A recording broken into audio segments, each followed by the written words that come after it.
मेरे प्यारे दोस्तों नमस्कार। कैसे हैं आप सभी। मैं आशा करता हूं कि आप लोग बढ़िया होंगे एवं मस्त होंगे। दोस्त आज की क्लास में हम लोग साइंस के 50 ऐसे वीवीआई ऑब्जेक्टिव क्वेश्चन को देखने वाले हैं जो कि आपकी 10वीं की फाइनल परीक्षा की दृष्टि से काफ़ी महत्वपूर्ण है और ये सभी के सभी सवाल आपसे परीक्षाओं में बार बार पूछे जाते हैं।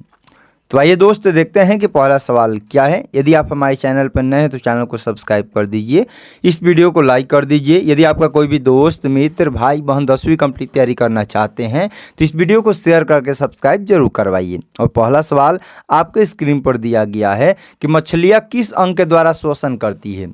ये जो सवाल है 2020 के प्रथम शिफ्ट में और 2024 के सेकेंड शिफ्ट में 2 बार पूछा गया सवाल है। और सबसे पहले जब भी कोई सवाल आपकी स्क्रीन पर आता है तो सबसे पहले आप उन सवाल को पढ़िए, फिर ऑप्शन देखिए, फिर उसके बाद आंसर बताइए। तो सवाल में दिया गया है कि मछलियाँ किस अंग के द्वारा श्वसन करती है, तो मछलियाँ अपने गिल्स के द्वारा श्वसन करती है। सही उत्तर ऑप्शन नंबर सी हो जाएगा। अगला सवाल दोस्त दिया गया है कि पौधे हरे क्यों होते हैं। जो पौधे होते हैं हरे क्यों होते हैं, तो ये छोटा सा सवाल है, लॉलीपॉप सवाल है। सभी को मालूम होता है, बच्चा बच्चा को मालूम होता है कि जो पेड़ पौधे होते हैं वह हरे क्यों होते हैं। तो पेड़ पौधे हरे क्लोरोफिल के कारण होते हैं। क्लोरोफिल के कारण पेड़ के पत्तों का रंग हरा होता है। अगला सवाल है अंतःकोशिकीय पाचन कहाँ होता है। अंतःकोशिकीय पाचन किसमें होता है, पौधों में, अमीबा में, तिलचट्टा में या मनुष्य में। तो जब भी अंतःकोशिकीय पाचन के बारे में बात करेगा तो हमेशा अमीबा में होता है। सही उत्तर ऑप्शन नंबर बी हो जाएगा। अगला सवाल है कि मानव हृदय में कक्षों की संख्या कितनी होती है। मानव हृदय में जो कक्ष होता है उसमें हृदय की संख्या कितनी होती है, तो मानव हृदय में कक्षों की संख्या 4 होती है। और जब भी कोई सवाल आपसे 2 बार या 2 बार से अधिक आपसे परीक्षा में पूछ चुका है तो उन सभी सवालों पर ध्यान से गौर कीजिएगा, क्योंकि ऐसे सवाल आपके हो सकता है आने वाले पेपर में भी दोबारा रिपीट कर दे। तो ये जो सवाल है 19 में, 21 में, 22 में, 23 में 4 बार पूछा गया सवाल है कि मानव हृदय में कक्षों की संख्या कितनी है। तो मानव हृदय में कक्षों की टोटल संख्या दोस्त 4 होती है। ऑप्शन नंबर सी हो जाएगा। अगला सवाल है कि रुधिर का कौन सा अवयव रक्त स्राव को रोकने में मदद करता है। रक्त का कौन सा एक ऐसा अवयव है जो रक्त स्राव को रोकने में मदद करता है। तो ये भी आंसर आसान है, बहुत हल्का सवाल है। जिनको मालूम नहीं है कोई बात नहीं है, जिनको मालूम है इसका सही उत्तर हो जाएगा प्लेटलेट्स। प्लेटलेट्स के कारण रक्त का थक्का बनता है, रक्त का जो स्राव हो जाता है वो रुकना बंद हो जाता है। किसके कारण, प्लेटलेट्स के कारण। इसीलिए सही उत्तर हो जाएगा ऑप्शन नंबर सी। बहुत ये 5 तक सवाल आसान था। ऐसे सवाल को सबसे पहले आसान सवाल है तो आप इन सभी सवालों को आंसर मालूम होना चाहिए। और जिनका भी एक भी सवाल गलत हुआ है तो ऐसे सवाल को देखकर डरिएगा नहीं, सवाल आसान है। बस थोड़ा सा ध्यान लगाइएगा कि ये जो सवाल गलत हुआ है तो कहाँ गलत हुआ है, बस इतना ही आपको सोचना है। और जो गलत हुआ है उसको देख लीजिए कि कौन सा सवाल गलत हुआ है। अगला सवाल दोस्त दिया गया है कि वृक्क की रचनात्मक एवं क्रियात्मक इकाई किसे कहते हैं। जो किडनी होती है, जो वृक्क होती है, उसकी रचनात्मक एवं क्रियात्मक इकाई कौन है। तो वृक्क की रचनात्मक एवं क्रियात्मक इकाई नेफ्रॉन को कहा जाता है। सही उत्तर ऑप्शन नंबर सी हो जाएगा। अगला सवाल है कि एक वयस्क मनुष्य में कितने दांत होते हैं। तो आप लोग छोटे जब होंगे तो अभी से आपको मालूम होगा कि एक जो वयस्क मनुष्य होता है, एक मनुष्य जो जवान होता है उसमें कितने दांत होते हैं, तो उसमें 32 दांत होते हैं। तो मनुष्य में 32 दांत होता है। अगला सवाल दोस्त दिया गया है कोशिका का पावर हाउस किसे कहा जाता है। जो कोशिका होती है, सेल होती है, उसका ऊर्जा गृह, उसका पावर हाउस किसको कहा जाता है। तो माइटोकॉन्ड्रिया को कोशिका का पावर हाउस कहा जाता है। अगला सवाल है रक्त में उपस्थित प्लेटलेट्स के कारण क्या होता है। तो अभी आप लोगों ने पढ़ा कि प्लेटलेट्स के कारण क्या होता है कि रक्त का जो स्राव होता है रुक जाता है, रक्त का थक्का बनने लगता है। यानी सही उत्तर हो जाएगा ऑप्शन नंबर बी, प्लेटलेट्स के कारण रक्त में थक्का बनने लगता है। अगला सवाल दोस्त दिया गया है कि पौधों के पत्तियों के रंध्र द्वारा वाष्प के रूप में निष्कासन की क्रिया को क्या कहते हैं। यानी कि पत्तियों के जो छिद्र होते हैं, रंध्र होते हैं, उसमें से वाष्प निकलता है तो उस प्रक्रिया को क्या कहते हैं। तो उस प्रक्रिया को वाष्पोत्सर्जन कहा जाता है। ऑप्शन नंबर ए हो जाएगा इसका सवाल। जिनका आंसर सही है बहुत बढ़िया, जिनका गलत है कोई बात नहीं। यही तो गलती आपको 1 नंबरिया में सुधारना है, ऑब्जेक्टिव में सुधारना है। यदि आप आज आपका गलत होता है तो आज सुधार लीजिएगा, लेकिन परीक्षा में गलत होगा तो वहाँ सुधारने का आपको मौका नहीं मिलेगा। इसीलिए आज गलत हो रहा है तो होने दीजिए, सुधार कीजिए अपने में कि मेरा गलत हो रहा है तो गलत ना हो। और लेकिन यही परीक्षा में गलत हो जाएगा तो आपका नंबर कट जाएगा, वहाँ कोई सुधार करने वाला नहीं रहेगा। अगला सवाल दोस्त दिया गया है कि जो ग्रहणी होती है वो किसका भाग होता है। ग्रहणी किसका भाग होता है? तो ग्रहणी जो होती है वो छोटी आंत का भाग होता है। सही उत्तर ऑप्शन नंबर सी है। और ये जो सवाल है 2022 के प्रथम शिफ्ट में, 2024 के प्रथम शिफ्ट में 2 बार पूछा गया सवाल है कि जो ग्रहणी होती है किसका भाग है, तो छोटी आंत का। अगला सवाल है स्टोमाटा के खुलने और बंद होने की क्रिया को नियंत्रित कौन करता है। तो स्टोमाटा के खुलने और बंद करने की क्रिया को द्वार कोशिकाएं नियंत्रित करती है।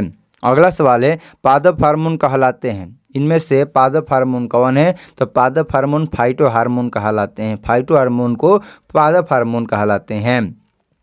अगला सवाल है वह हार्मोन जो पौधों में कोशिका विभाजन को रोकता है कहलाता है। हाल ही फिलहाल में पूछा गया सवाल है 2025 में कि वह हार्मोन जो कोशिका विभाजन को रोकने में विभाजन को रोकता है उसे क्या कहते हैं। तो ऐसा हार्मोन जो पौधों में कोशिका के विभाजन को रोकता है उसे साइटोकाइनिन कहा जाता है। साइटोकाइनिन हार्मोन एक ऐसा हार्मोन है जो पौधों में कोशिका विभाजन को रोकता है। अगला सवाल है किशोरावस्था में होने वाले परिवर्तन को क्या कहा जाता है। जनन एक ऐसा चैप्टर है जिसमें आपको हिंदी के साथ साथ इसका इंग्लिश भी मीनिंग आपको याद रखना पड़ेगा। तो किशोरावस्था में होने वाले परिवर्तन को यौना आरंभ कहा जाता है। यौना आरंभ कहा जाता है, लेकिन यौना आरंभ आपके ऑप्शन में कहीं दिया है तो नहीं दिया है। तो इसी को इंग्लिश में प्यूबर्टी कहा जाता है। तो किशोरावस्था में होने वाले परिवर्तन को प्यूबर्टी कहा जाता है। अगला सवाल है वह हार्मोन जो किशोरों में यौना अवस्था के लक्षणों को नियंत्रित करता है उस हार्मोन को क्या कहते हैं। जो हम लोग के बचपन में जो हम लोग किशोर होते हैं, किशोरावस्था में होते हैं, तो हम लोग के प्यूबर्टी के जो लक्षण नियंत्रित करते हैं वो कौन होता है। तो टेस्टोस्टेरोन होता है। टेस्टोस्टेरोन हमारी यौना अवस्था के लक्षणों को नियंत्रित करता है। अगला सवाल है कि अग्नाशय से कौन सा हार्मोन स्रावित होता है। हमारे अग्नाशय से कौन सा हार्मोन स्रावित होता है। तो अग्नाशय से इंसुलिन नामक हार्मोन स्रावित होता है। वृक्क सहायता प्रदान करता है। जो किडनी होती है वो किस में सहायता प्रदान करती है। तो हमारे शरीर का जो किडनी होता है वो उत्सर्जन की कार्य करता है। जितने भी अपशिष्ट पदार्थ होते हैं वो उत्सर्जन का कार्य कौन करता है दोस्तों। किडनी करती है, वृक्क करती है। ऑप्शन नंबर सी हो जाएगा। ऑप्शन नंबर सी हो जाएगा इसका सही उत्तर। अगला सवाल है कि इनमें से मनुष्य का उत्सर्जी अंग कौन नहीं है। इनमें से मनुष्य का उत्सर्जी अंग कौन नहीं है। फेफड़ा, वृक्क, अग्नाशय या त्वचा। तो जो मनुष्य का एक उत्सर्जी अंग नहीं है उसका नाम अग्नाशय है। बाकी त्वचा से पसीना निकलता ही है, फेफड़ा है, वृक्क है, इन सब का काम उत्सर्जी अंग होता है। लेकिन जो अग्नाशय होता है वह उत्सर्जी अंग नहीं होता, इसीलिए सही उत्तर ऑप्शन नंबर सी हो जाएगा। अगला सवाल है खुला परिवहन तंत्र किस में पाया जाता है। खुला परिवहन तंत्र किस में पाया जाता है। हम लोग किस में उसका खुला परिवहन तंत्र देख सकते हैं। तो जो तितली होती है उनका परिवहन तंत्र जो होता है वो खुला होता है। ऑप्शन नंबर बी हो जाएगा। यदि दोस्त आपको किसी भी सब्जेक्ट का 10वीं क्लास से संबंधित किसी भी सब्जेक्ट का आपको नोट्स PDF चाहिए तो आप लोग इस दिए गए नंबर पर 96 93 56 30 44 पर कॉल या मैसेज करके फ्री ऑफ कॉस्ट में आप लोग PDF को प्राप्त कर सकते हैं। 10वीं क्लास से संबंधित आपको कोई भी समस्या परेशानी होता है तो आप हमसे संपर्क व्हाट्सएप पे कर सकते हैं इस दिए गए नंबर से। अगला सवाल है कि सबसे छोटी अंतःस्रावी ग्रंथि कौन है। आपके शरीर की सबसे छोटी अंतःस्रावी ग्रंथि कौन है। तो आपके हमारे शरीर की सबसे छोटी अंतःस्रावी ग्रंथि पीनियल ग्रंथि है। अगला सवाल है सिनेप्टिक नर्व्स पाया जाता है। सिनेप्टिक नर्व्स किस में पाया जाता है। तो जो सिनेप्टिक नर्व्स होता है वो न्यूरॉन में पाया जाता है। ऑप्शन नंबर डी हो जाएगा। अगला सवाल दोस्तों दिया गया है थायरॉक्सिन हार्मोन के संश्लेषण में किसका होना आवश्यक है। थायरॉक्सिन हार्मोन के संश्लेषण में किसका होना आवश्यक है। तो आयोडीन का होना आवश्यक है। जब भी थायरॉक्सिन हार्मोन की बात करेगा तो वहाँ आयोडीन का होना जरूरी है, एकदम आवश्यक है। ऑप्शन नंबर बी हो जाएगा इसका सही उत्तर। अगला सवाल दोस्तों दिया गया है कि फल पकाने वाले हार्मोन को क्या कहा जाता है। फल पकाने वाले हार्मोन का क्या कहा जाता है। किस हार्मोन के चलते जो होता है कच्चा फल पक जाता है। तो एथिलीन हार्मोन के चलते, कई बार पूछा गया सवाल है, एथिलीन हार्मोन के चलते जो फल होता है वो पकने लगता है। सही उत्तर ऑप्शन नंबर ए होगा। फल पकाने वाला हार्मोन कौन है। तो एथिलीन है। अगला सवाल दिया गया है पत्तियों द्वारा कायिक परिवर्धन का इनमें से उदाहरण कौन है। पत्तियों के द्वारा जो कायिक परिवर्धन होता है वो किसका उदाहरण है। आलू, प्याज, गुलाब या ब्रायोफिल्म। तो ब्रायोफिल्म के में पत्तियों के द्वारा कायिक परिवर्धन होता है, यानी कि पत्तियों से ही अलग अलग होने लगता है। ऑप्शन नंबर डी हो जाएगा। अगला सवाल दोस्त दिया गया है, सुरक्षित गर्भपात भ्रूण की अवस्था में होता है। सुरक्षित जो गर्भपात होता है भ्रूण की किस अवस्था में होता है? तो सुरक्षित गर्भपात भ्रूण की ब्लास्टुला अवस्था में किया जाता है। सही उत्तर ऑप्शन नंबर ए हो जाएगा। आप लोग सभी सवालों को ध्यान से पढ़ते रहिए, बीच में मत छोड़िए। यदि आप लोग बीच में छोड़िएगा तो 50 में कैसे कैसे सवाल आपसे परीक्षा में पूछे गए आपको कैसे मालूम चलेगा। इसीलिए आप लोग सभी सवाल को 1 से लेकर 50 तक लगातार देखते रहिए। उसके बाद आप लोग बताइए कि आप लोग का कितना सही हुआ है, कितना गलत हुआ है, कितना आसान सवाल था, कितना टॉप सवाल था, सबको आपको निरीक्षण करते हुए चलना है। अभी सभी सवाल को आपको बताते जाना है। अगला सवाल है, ऐसे भी इनमें से आप लोग 50 में से 25-26 सवाल आप लोगों को देख लिए, यानी कि 50% आपका सवाल समाप्त हो गया है और 50% सवाल देखना है, यानी कि आधा खत्म हो गया और आधा बाकी है और आधा आप लोग बाकी है। तो ध्यान से समझने का प्रयास कीजिए कि इनमें से नर युग्मक कौन है। नर युग्मक इनमें से कौन है? तो नर युग्मक इसमें शुक्राणु है, जो अंडाणु होता है, गर्भाशय होता है, फेलोपियन ट्यूब होते हैं, ये सब के सब मादा युग्मक है, जबकि शुक्राणु होता है, वीर्य होता है, ये नर युग्मक होता है।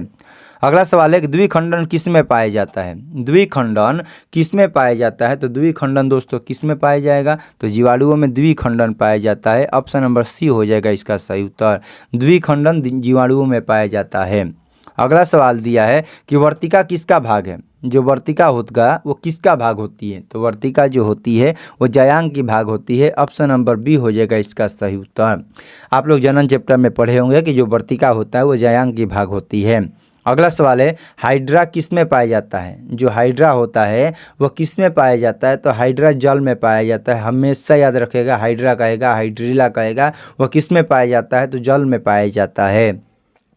अगला सवाल है कि इनमें से उभयलिंगी जीव का उदाहरण कौन है? हाइड्रा, मनुष्य, मछली या बकरी, इन चारों में से उभयलिंगी जीव का उदाहरण कौन है? उसी में नर है और उसी में मादा है। तो जो हाइड्रा होता है वो उभयलिंगी जीव का उदाहरण होता है, जबकि मनुष्य, मछली और बकरी ये एक लिंगी जीव के अंतर्गत आते हैं।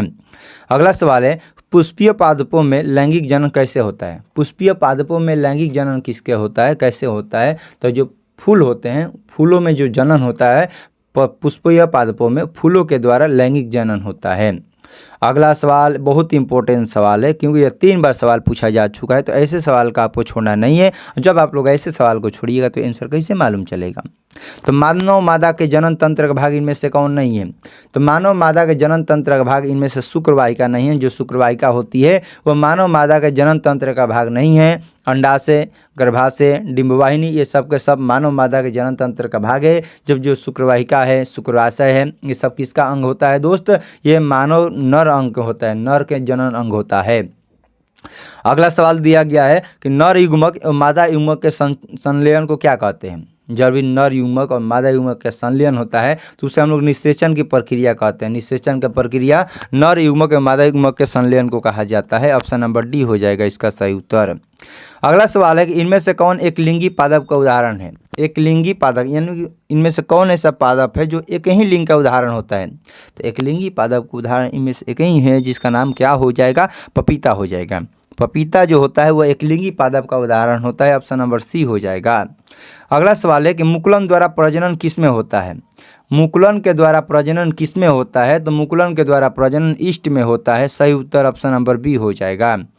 अगला सवाल है कि पुष्पीय पादपों में फूलों में नर प्रजनन अंग को क्या कहा जाता है? फूलों के नर प्रजनन अंग को क्या कहा जाता है? तो फूलों के नर प्रजनन अंग को पुंकेसर कहा जाता है। जो पुंकेसर होता है फूलों के नर प्रजनन अंग होता है। ऑप्शन नंबर ए कई बार पूछा गया भाई साहब, 3 बार और 5 बार आपसे परीक्षा में पूछा गया सवाल है।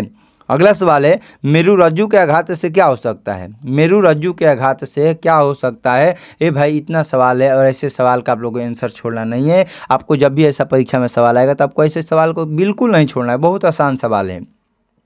तो मेरुरज्जु के आघात से लकवा जैसी बीमारी हो सकती है, याद रखिए कभी भी मेरुरज्जु के आघात से लकवा जैसी बीमारी हो सकती है। अगला सवाल है कि मस्तिष्क का सबसे बड़ा भाग कौन है? हमारे दिमाग का सबसे बड़ा भाग कौन है? तो हमारे मस्तिष्क का सबसे बड़ा भाग सेरिब्रम होता है। सेरिब्रम मानव मस्तिष्क का सबसे बड़ा भाग होता है। अगला सवाल दोस्त दिया गया कि सजीव जीवधारियों द्वारा किस प्रकार के नाइट्रोजनी पदार्थ का उत्सर्जन होता है? सजीव जीवधारियों के द्वारा किस प्रकार के नाइट्रोजनी पदार्थ का उत्सर्जन होता है।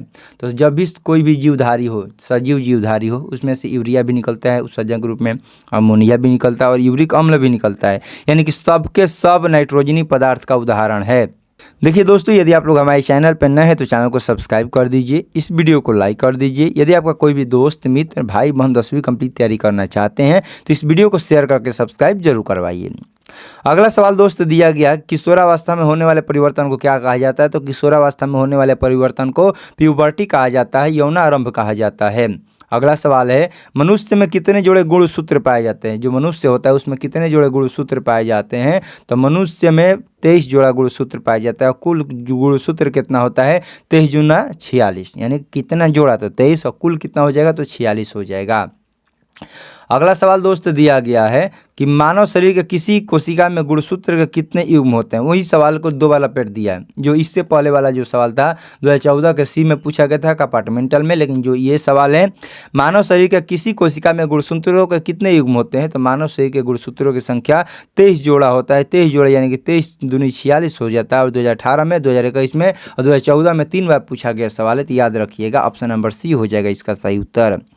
अगला सवाल है, कीटों के पंख और चमगादड़ के पंख किस तरह के अंग होते हैं? जो कीटों के पंख होते हैं, चमगादड़ के पंख होता है, वो किस तरह का अंग होते हैं? तो वह दोस्त किस प्रकार के अंग हो जाते हैं? समवृत्ति अंग हो जाते हैं, जिसे हम लोग समरूप अंग भी कहते हैं। अगला सवाल है कि जीन शब्द की प्रस्तावना किसने दिया था? जीन शब्द की प्रस्तावना किसने दिया था? तो जीन शब्द की प्रस्तावना दोस्तों जॉनसन ने दिया था। सही उत्तर ऑप्शन नंबर डी हो जाएगा। जॉनसन के द्वारा जीन शब्द का प्रस्तावना दिया रहेगा। चलते रहे बच्चों, और हम लोग का अंतिम मात्र 5 सवाल है। बहुत सारे जितने हम लोग सवाल किया वो भी महत्वपूर्ण था, ये 5 के 5 बाकी सवाल है वो भी काफ़ी क्या है महत्वपूर्ण है। तो 5 सवाल का आप लोग ध्यान से समझने का प्रयास कीजिए। कौन सा वैज्ञानिक मेंडल के नियमों की पुनः खोज से संबंधित रखता है? इनमें से कौन ऐसा वैज्ञानिक है जो मेंडल के नियमों की पुनः खोज से संबंधित है? तो जो सर्मक नामक वैज्ञानिक है वो मेंडल के नियमों के पुनः खोज किया था। सही उत्तर ऑप्शन नंबर ए हो जाएगा। अगला सवाल है कि गुणसूत्र किससे बने होते हैं? जो हम लोग के शरीर में जो गुणसूत्र होता है वो किससे बना होता है? तो डीएनए से बना होता है, आरएनए से बना होता है, प्रोटीन से, ये तीनों से मिलकर बना होता है गुणसूत्र। तो गुणसूत्र मिलकर बना होता है डीएनए, आरएनए तथा प्रोटीन से। ऑप्शन नंबर सी हो जाएगा इसका सही उत्तर। अगला सवाल दोस्तों दिया गया है कि कोशिका के आनुवांशिकी पदार्थ कौन है? कोशिका में आनुवांशिक पदार्थ कौन होता है? हमारे शरीर की पहचान किससे होती है? हम लोग मालूम चलना पड़ेगा ये आपके लड़के हैं या नहीं है, तो किससे पहचान में करेंगे? तो डीएनए के माध्यम से। तो कोशिका का जो आनुवांशिक पदार्थ होता है वो डीएनए होता है। ऑप्शन नंबर ए हो जाएगा। अगला सवाल दोस्तों दिया कि जीन शब्द किसने प्रस्तुत किया था? जीन शब्द किसने प्रस्तुत किया था? तो जीन शब्द जोहानसन ने प्रस्तुत किया था। ऑप्शन नंबर ए हो जाएगा। और आज का हम लोग का अंतिम एवं लास्ट सवाल दोस्तों दिया गया है कि मलेरिया उत्पन्न करने वाला मच्छर जो होता है किस तरह के जल में होता है? मलेरिया उत्पन्न करने वाला पहले मच्छर का नाम बताइए। तो मच्छर नहीं है, नर मच्छर नहीं है, तो मादा मच्छर होता है। तो मलेरिया उत्पन्न करने वाले मच्छर का नाम मादा एनोफिलीज होता है। वो किस प्रकार के जल में रहते हैं? तो गंदे जल में रहते हैं। मलेरिया उत्पन्न करने वाले जो मच्छर होते हैं वो गंदे जल में रहते हैं। उनका नाम क्या है? तो मादा एनोफिलीज है। ऑप्शन नंबर बी हो जाएगा इसका सही उत्तर। तो चलिए दोस्त, आज की क्लास को यहीं पर समाप्त करते हैं। क्लास कैसा लगा कमेंट में जरूर बताइए। यदि आप हमारे चैनल पर नए हैं तो चैनल को सब्सक्राइब कर दीजिए, इस वीडियो को लाइक कर दीजिए। यदि आपका कोई भी दोस्त या आप 10वीं कंप्लीट तैयारी करना चाहते हैं तो इस वीडियो को शेयर करके सब्सक्राइब जरूर करवाइए। मिलते हैं अगले क्लास में, तब तक के लिए आपको जय हिंद जय भारत।